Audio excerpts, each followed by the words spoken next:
Hey everyone, it's Will with Latitude 32 again, www.lat32.com. Here with Chris from the editors. How you doing, mate? Hey, I'm good. How you doing? I can't complain. It wouldn't do me any good. So, Yeah. we actually interviewed you last year at Street Scene, Mm. and since then you guys have been exceedingly busy. I hear. Yeah. That's all we do, really, is be busy. Oh, It's fun. It's good to be busy, though. idle hands, you know. Yeah, well, if we didn't have stuff to do, then there'd be something wrong. That's true. So the new album, how's it doing? It's doing pretty good, yeah. It went at #1 in the UK, and we had a big party, and it's we're just over here. We're right at the end of our US leg at the moment, so it's going pretty good. Yeah, I mean, I have heard good parts of it, and it's making waves in San Diego. I mean, 94.9 put it on its recommended list, local radio station. One of the best radio stations, I have to say, because that's another tangent though. So, but listening to what I have listened to the album, it seems like it's matured from the last one. You've got more of a sleeker sound. Not that the first album wasn't sleek, but it seemed like there was some growth involved. So, how anything different from this album to this? Yeah, I mean, we're completely different people for a start.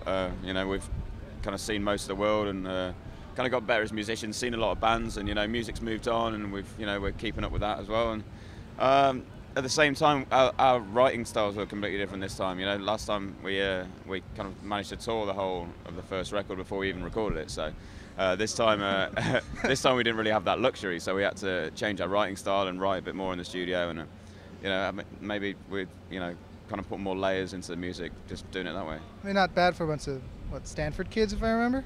Stafford kids. Well, we were there for a few years. I don't really think we went over that last year. Yeah, I don't really want to associate myself with that town. Okay, though. So was there a lot of writing on your last tour? Like, does this album kind of grow with the last tour and the last album, or is this something like you took time and just totally separately done it? We had 2 songs written like over Christmas time or something, like 2005, I think. And then that was the only thing that we wrote, the only 2 songs that we really had, and when we finished August last year, we had just that really.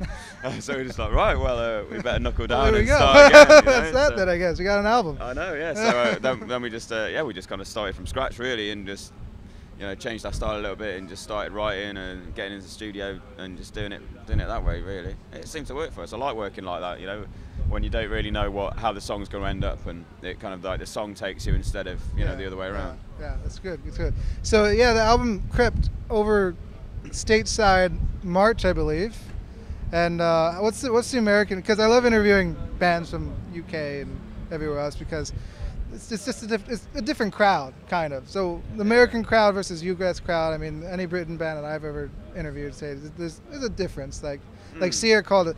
We did an interview with Sia. She called us the screamers. Screamers and jumpers and dancers, and compared. I didn't quite think, all right, they don't do that in the UK. But what's like the crowd difference? Is there? I'd say it's the other way around. Is it now? Actually, yeah. I mean, for us anyway, because we've had more success in the UK, and in the UK, it's like that kind of rock and roll is kind of very much pop at the moment, and more people kind of come out to see that kind of music. So, it's over the UK tour, you just get people bouncing up and down and crowd surfing and stuff. And you don't really get that so much in the US. Maybe you do, but just not with us. So. Well, it'll get there. So it's kind of gone the way of the Aussie oi oi oi in Britain then, yeah. I guess. It's all pop, well, we've been to Australia as well. No, there's a bit of that, but not so much. So I have to ask. You've got a pretty unique sound. I mean, it's kind of someone told me it's like they remind me a lot of like Dinosaur Jr. This big sound. Big riffs. What are your influences? Where does it all come from? I don't know. I mean, when we first started making music, we were listening to kind of like there were 2 sort of very different bands that we kind of took on as like a mantle, and that was the Strokes and Elbow. And it was like we wanted to kind of have that kind of poppy side that the Strokes had, and they're kind of like that exciting kind of vibey rock and roll kind of thing. And then Elbow were very much kind of like more thought out and quite cinematic, and we kind of stole a few of their outros and stuff, so to speak, and that kind of like that big sound. And then there was like bands like the Walkman and the Bunnymen, in New Order. That big sound. Yeah, there's a lot of different kind of influences in our music, and it's not just big. It's kind of like it's quite dancey at times, and you know, sometimes that, you know, we do kind of slow moments as well. So I think it's quite dynamic. The new album. It is very dynamic album. I mean, so we've been doing a little thing lately. I guess we're going to call it the soapbox, as my cameraman came up with that name the other night. Basically, I mean, this is the internet, so you can say literally Anything goes. Anything goes. No ratings. So we kind of like to give whoever we're interviewing just a couple minutes. Right. You're not going to wash me or something. Just no. Well, you know. No. Just a moment. Anything you'd like to say to your fans, to San Diego, to the world, since it's the internet? Right. Yeah? I'm rubbish at these. Whenever I'm in Japan, they always ask a message to the fans. Well, this isn't just to the fans. This is what you want to say. You know? This is what I want to say. You got something on your mind. Now's the time to say it. Yeah. I'm at the moment at home. Chelsea just parted ways with Jose Mourinho, the Chelsea manager, and I just think that's a bad move for all involved. So that's what's on my mind at the moment, really. Straight from the UK. Yeah. That's it. Chris from the editors, you guys have a great show. We'll definitely check you out again. And good luck with the album on Stateside, yeah? Thanks a lot. All right, then. That's that.